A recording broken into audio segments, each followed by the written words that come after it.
How do you capture a lifetime of love and loss in just 2 words? That's exactly what Sharon Osbourne did after the heartbreaking news of Ozzy Osbourne's death swept the globe.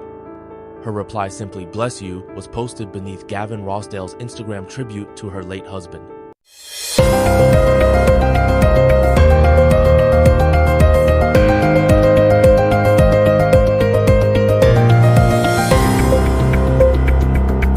It's the kind of phrase that says everything and nothing at once, especially when you're reeling.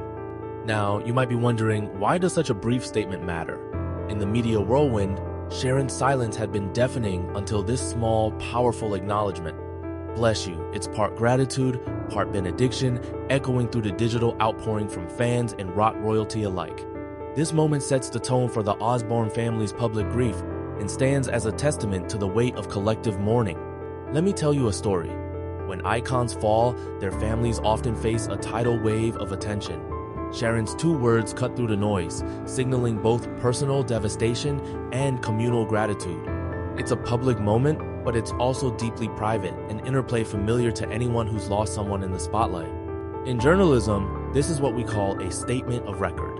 In psychology, it's an example of emotional containment, choosing restraint in the face of overwhelming emotion.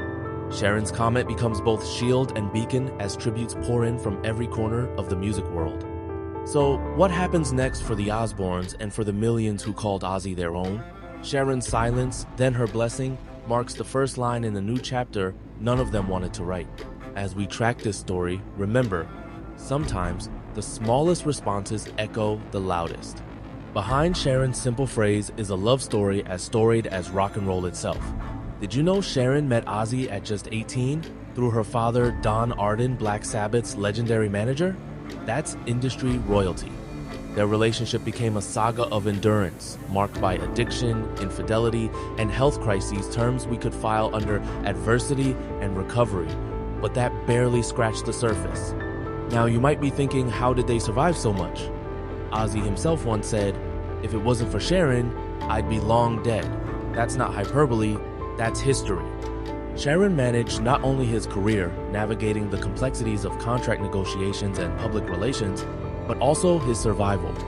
Psychologists call this codependence, but in the Osbournes' case, it was a lifeline.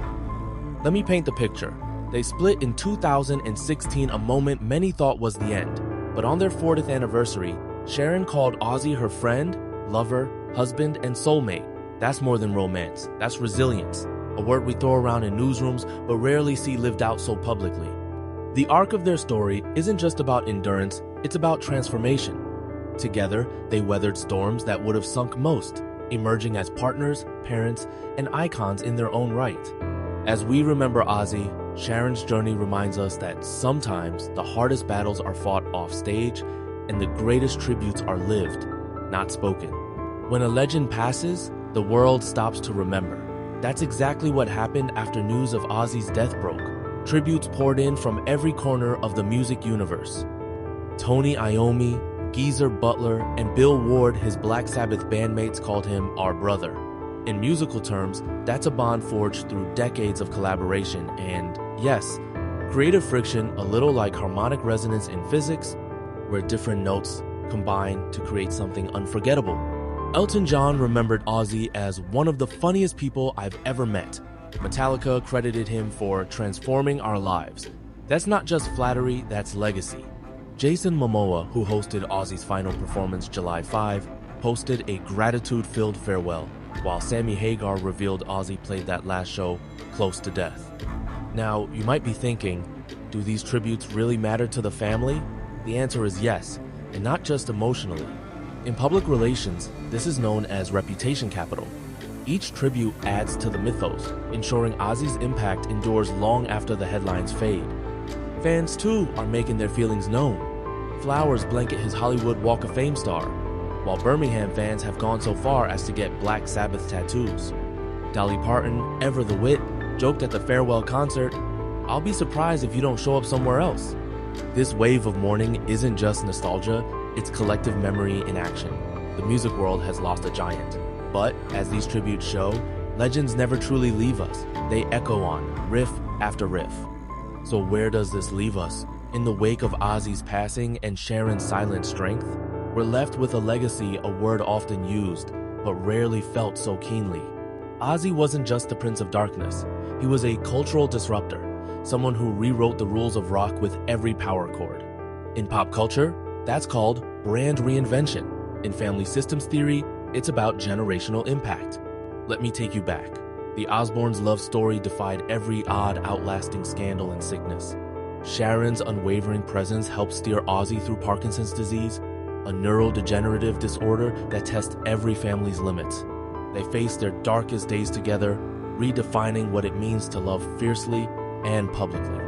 Now you might ask, what happens to the Osbourne legacy? Sharon, along with children Kelly, Jack, and Amy, stands at the crossroads of grief and gratitude. For millions, the Osbournes are more than celebrities. They're symbols of resilience, humor, and the power of not giving up. As fans continue to pay tribute, Sharon's story becomes a beacon for anyone facing loss. Even in the deepest sorrow, gratitude and love can light the way. So as we remember Ozzy Osbourne, rock legend, husband, father, survivor, let's not just mourn his passing. Let's celebrate the love that sustained him and the woman whose strength made his legend possible.